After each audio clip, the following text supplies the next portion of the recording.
Welcome to this explainer. Today, we're unpacking a really hard truth about what it literally takes to elevate your standards. I mean, if you've ever achieved something truly remarkable and then, out of nowhere, found yourself surrounded by unexpected negativity, well, you are exactly in the right place. We're going to be digging into some source material that completely reframes the social friction that comes with success. We'll break down exactly why it happens and how understanding it can be incredibly liberating. So let's just jump right in. Okay, consider this foundational quote from our text. It is normal to have enemies when you are great. I really want you to pay attention to that word, normal. You know, society often tells us that if we have detractors, we must be doing something wrong, right? We're taught that success should just bring universal applause. But this text flips that entire idea on its head. It establishes that resistance isn't some weird anomaly. It is literally the default setting when you step out from the crowd. And that brings us right to our first major theme, the cost of greatness. Becoming great and exceptional comes with a guaranteed twofold reaction. First, as the text bluntly puts it, you attract enemies. And second, you're going to experience a direct denial of your greatness. People won't just passively dislike you. They'll actively try to invalidate what you've done. It's a package deal. You really can't choose to become great without automatically inheriting those other two reactions. So why in the world do people react this way? Let's take a look at the psychology of detractors. The author lays this out as a three-step normal process.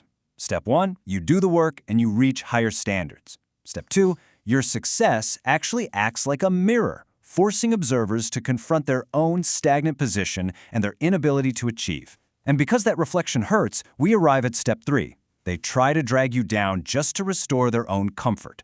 Basically, it's a coping mechanism for their own discomfort. They aren't attacking you because you're wrong. They're denying you to hide their own failures. As the text says, more people deny your greatness to hide their inability to achieve. What this means is that the criticism you face when excelling has absolutely 0% to do with your actual performance and 100% to do with the critic's own insecurities. And honestly, once you really understand that, the sting of that criticism just completely evaporates. To truly get a handle on your position, we need to look at this stark dichotomy between two very different paths, ordinary versus exceptional.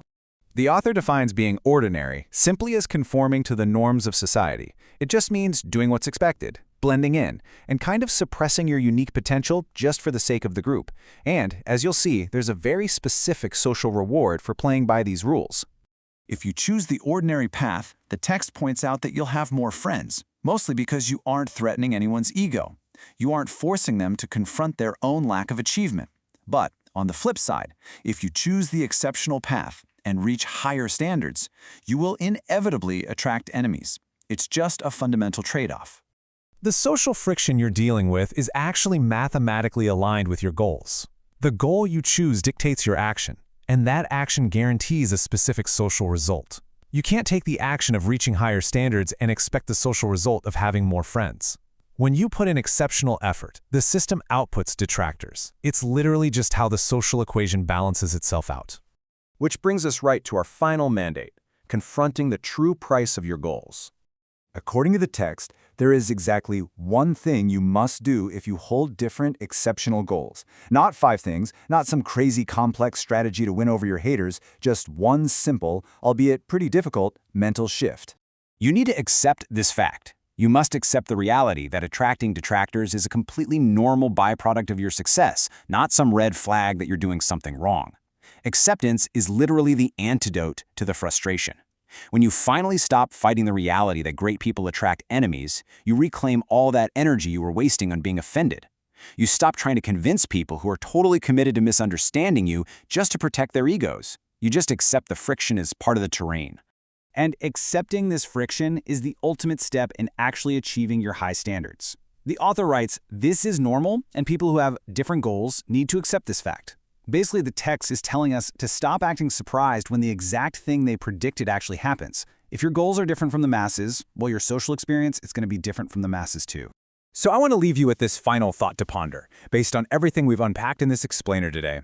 Which path will you choose? Will you accept the enemies that come with greatness, or settle for the friends that come with being ordinary? The text makes it incredibly clear that you really cannot have both. You have to decide what matters more to you, realizing your highest potential or getting the comfortable applause of the crowd. It's a heavy question, for sure, but armed with the understanding from today's source material, it's a decision you can now make with total clarity. Thank you so much for joining me for this explainer, and hey, keep reaching for those higher standards.